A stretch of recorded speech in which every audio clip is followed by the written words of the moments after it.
ಬೇರೆ ಧರ್ಮದವರನ್ನ ಮದುವೆಯಾದ ಮಗಳಿಗೆ ತಂದೆ ಆಸ್ತಿಯಲ್ಲಿ ಪಾಲಿದೆಯಾ?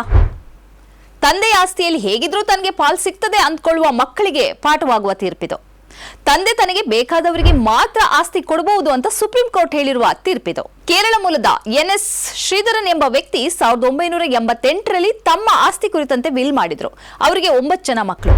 ಆ ವಿಲ್ನಲ್ಲಿ ಅವರು ತಮ್ಮ ಮಗಳು ಶೈಲಾ ಜೋಸೆಫ್ರನ್ನ ತಮ್ಮ ವಿಲ್ನಿಂದ ಹೊರಗಿಟ್ಟು ಆಸ್ತಿಯನ್ನ ತಮ್ಮ ಇತರ 8 ಮಕ್ಕಳಿಗೆ ಹಂಚಿದ್ರು.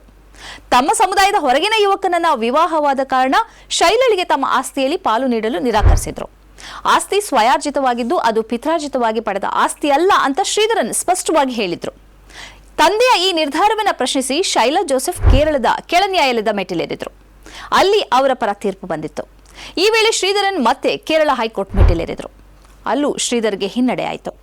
ಆಸ್ತಿಯನ್ನು 9 ಮಕ್ಕಳಿಗೆ ಸಮಾನವಾಗಿ ಹಂಚಬೇಕು ಅಂತ ತೀರ್ಪು ನೀಡಿತ್ತು. ಬಳಿಕ ಈ ತೀರ್ಪಿನ ವಿರುದ್ಧ ಶ್ರೀಧರನ್ ಮತ್ತೆ ಸುಪ್ರೀಂ ಕೋರ್ಟ್ ಮೆಟ್ಟಿಲೇರಿದ್ರು.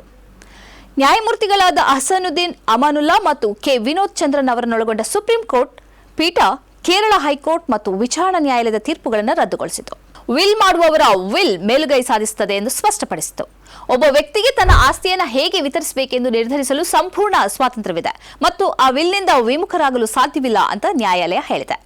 ಶೈಲಳ ಪರವಾಗಿ ವಾದ ಮಂಡಿಸಿದ ಹಿರಿಯ ವಕೀಲ ಪಿ.ಬಿ. ಕೃಷ್ಣನ್ ಶೈಲಳ ಆಸ್ತಿಯ ಕನಿಷ್ಠ 9ನೇ 1 ಭಾಗವಾದರೂ ಅದು ನಗಣ್ಯ ಭಾಗ ಅಂತ ನ್ಯಾಯಾಲಯದಲ್ಲಿ ವಾದಿಸಿದ್ರು.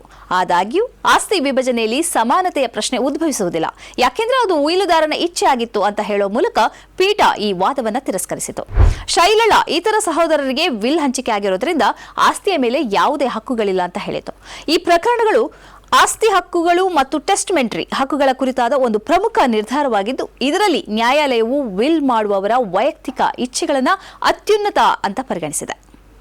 ಸ್ನೇಹಿತರೆ, ನಿಮ್ಮ ಅದ್ಭುತ ಬೆಂಬಲದಿಂದ ಸನ್ಮಾರ್ಗ ನ್ಯೂಸ್ ಚಾನೆಲ್ ಈಗ 2 ಲಕ್ಷ ಸಬ್ಸ್ಕ್ರೈಬರ್ಗಳನ್ನು ದಾಟಿದೆ. ಇದು ನಮ್ಮ ಯಶಸ್ಸಲ್ಲ, ಇದು ನಿಮ್ಮ ಯಶಸ್ಸು. ನಮ್ಮ ಮುಂದಿನ ಗುರಿ 4 ಲಕ್ಷ. ಇದು ಕಷ್ಟವಲ್ಲ. ನೀವು ಮಾಡಬೇಕಾದದ್ದು ಸಿಂಪಲ್.